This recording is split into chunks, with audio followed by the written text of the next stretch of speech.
Hello friends, मैं अमृता मिश्रा आप सभी का स्वागत करती हूँ। फ्रेंड्स, आपका दिन शुभ हो, मंगलमय हो। जिसकी दया से सरस्वती भाव रही उपजाए, कार्तिक महात्म का कमल लिखे 8वां अध्याय।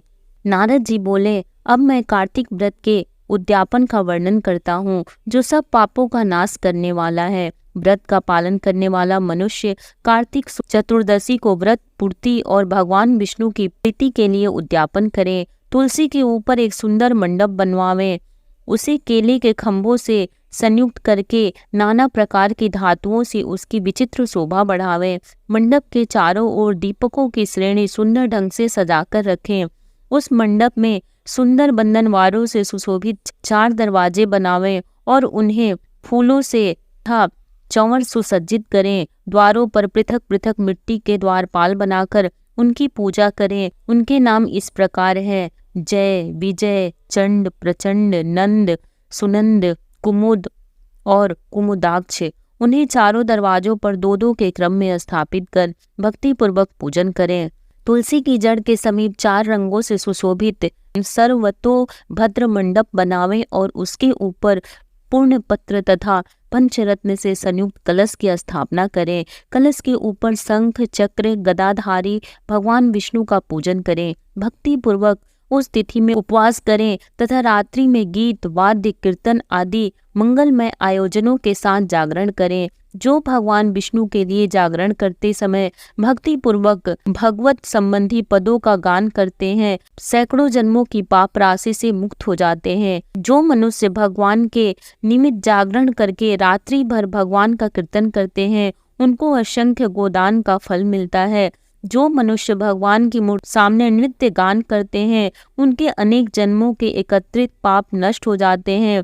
जो भगवान के सम्मुख बैठकर कीर्तन करते हैं और बंसी आदि बजाकर भगवत भक्तों को प्रसन्न करते हैं तथा भक्ति से रात्रि भर जागरण करते हैं, उन्हें करोड़ों तीर्थ करने का फल मिलता है। उसके बाद पूर्णमासी में एक सपत्नीक ब्राह्मण को निमंत्रित करें। प्रातःकाल स्नान और देव पूजन करके वेदी पर अग्नि की स्थापना करें। भगवान की प्रीति के लिए तिल और खीर की आहुति दे। होम की शेष विधि पूरी करके भक्ति पूर्वक ब्राह्मणों का पूजन करें और उन्हें यथाशक्ति दक्षिणा दे। फिर उनसे इस प्रकार क्षमा प्रार्थना करें: आप सब लोगों की अनुकंपा से मुझ पर भगवान सदैव प्रसन्न रहें। इस व्रत को करने से मेरे 7 जन्मों के किए हुए पाप नष्ट हो जाएं और मेरी संतान चिरंजीवी हो। इस पूजा के द्वारा मेरी सभी मनोकामनाएं पूर्ण हो। मेरी मृत्यु के पश्चात मुझे अतिशय दुर्लभ विष्णुलोक की प्राप्ति हो। पूजा की समस्त वस्तुओं के साथ गाय भी गुरु को दान में दे।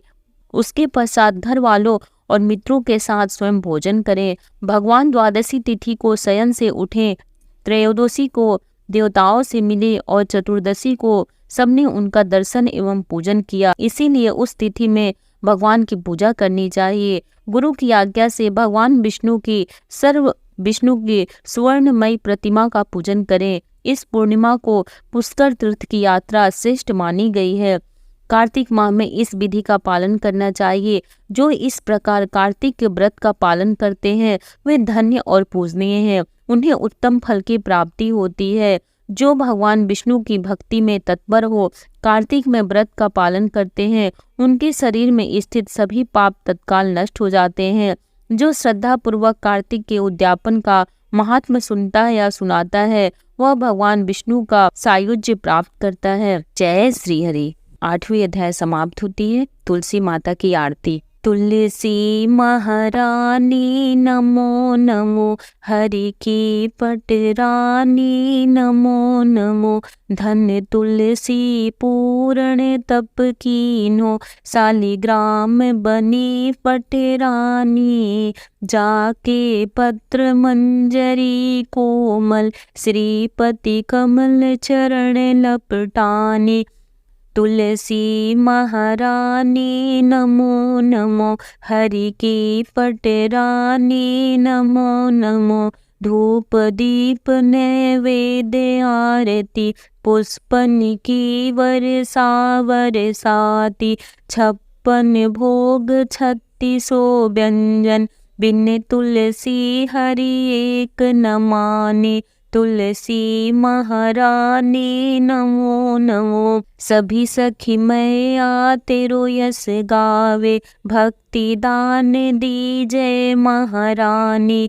नमो नमो तुलसी महारानी, तुलसी महारानी नमो नमो। तुलसी महारानी नमो नमो। हरि की पटरानी नमो नमो। जय तुलसी माता, जय श्री हरि। फ्रेंड्स, यदि ये कथा पसंद आती है तो लाइक करें, शेयर करें, चैनल को सब्सक्राइब कर लें, बेल नोटिफिकेशन को प्रेस कर लें ताकि जब भी मैं कोई नई वीडियो अपलोड करूं उसकी नोटिफिकेशन सबसे पहले आपको मिले। 8वीं अध्याय समाप्त हो गई है। 9वीं अध्याय सुनने के लिए प्लीज़ हमारे चैनल पे बने रहें। जय श्री कृष्ण, राधे राधे।